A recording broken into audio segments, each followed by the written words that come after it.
Calibração da plataforma. A plataforma Draper possui 2 sensores que controlam a altura e inclinação da plataforma. Os sensores trabalham com alimentação de 5 volts.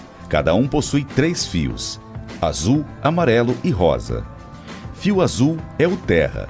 Fio rosa, alimentação 5 volts. Fio amarelo é o sinal de retorno para o módulo. A resistência no potenciômetro é variável. Desta forma, ele altera a tensão de retorno para o módulo na faixa de 0,5 a 4,5 volts, com uma diferença entre o máximo e mínimo de 2 volts. Isso vale para ambos os sensores. A seguir, vamos calibrar primeiro o sensor de inclinação. A calibragem poderá ser feita de 2 formas: com o auxílio de um multímetro ou diretamente pelo monitor da cabine do operador. Primeiramente, vamos mostrar a calibragem usando um multímetro. Essa é a forma mais fácil e rápida. Apoie o multímetro na lateral da plataforma e encaixe o sensor vermelho junto ao fio amarelo. O multímetro deve estar ajustado em modo de leitura de tensão V.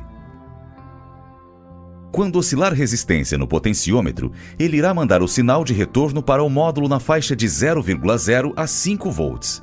Porém, os potenciômetros devem trabalhar na faixa de 0,5 a 4,5 volts, com uma diferença entre o máximo e mínimo de 2 volts. Dica: fuja das extremidades. Procure trabalhar entre 0,8 e 4,3 volts. Primeiro force o bico para baixo e observe o valor registrado no multímetro. No exemplo da imagem, resultou em 4,14. Em seguida, empurre o bico para cima até o limite máximo. Nesse caso, a leitura foi de 1,45. Como você observou, a leitura máxima foi de 4,14 e a leitura mínima foi de 1,45. Ao fazermos a subtração, obteremos o valor de 2,7. Com isso, concluímos que a calibragem de inclinação está correta, porque os resultados obtidos estão entre 0,5 a 4,5 e a diferença entre o máximo e mínimo está acima de 2 volts.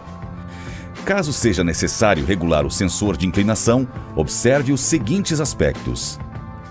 Para efetuar o ajuste de inclinação de modo que fique entre 0,5 e 4,5, você pode fazer de 2 formas: o giro no potenciômetro ou o comprimento da haste.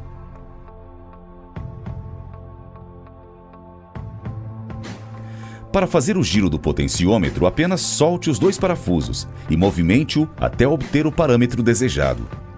Depois, aperte os parafusos. Tome cuidado para não apertar demais os parafusos, porque senão o parafuso irá deformar a peça, formando um rebaixo dificultando futuros ajustes. Com esses procedimentos, você aprendeu a fazer o ajuste do mínimo e máximo. Porém, ainda temos o ajuste do range, que é a diferença entre o mínimo e o máximo. Se a diferença entre o mínimo e o máximo der menos de 2 volts, faça esse ajuste através dos blocos de torção, girando o parafuso pela parte de trás da plataforma até ficar acima de 2 volts.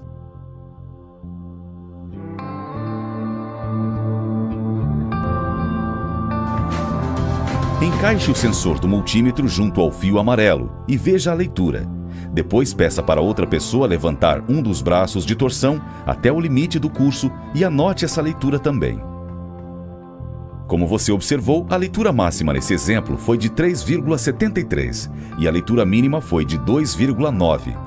Podemos observar que a leitura está entre os parâmetros recomendados, que é entre 0,5 a 4,5.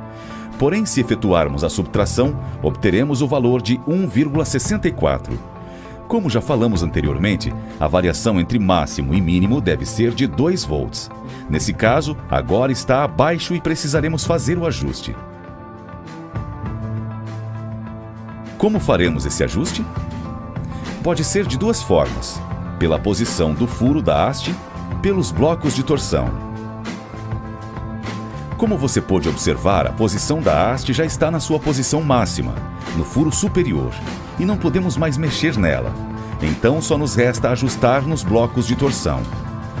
Gire os parafusos de ajuste do bloco de torção e faça nova medição e novo cálculo até que a diferença entre máximo e mínimo fique acima de 2 volts. Cada barra de torção possui uma haste apalpadora. Essa haste é que aciona o eixo que transmite o movimento ao sensor. A haste apalpadora deve ficar levemente encostada na barra de torção. Para ajustar o mínimo e o máximo, podemos encurtar ou aumentar a haste, ou também podemos dar um giro no potenciômetro.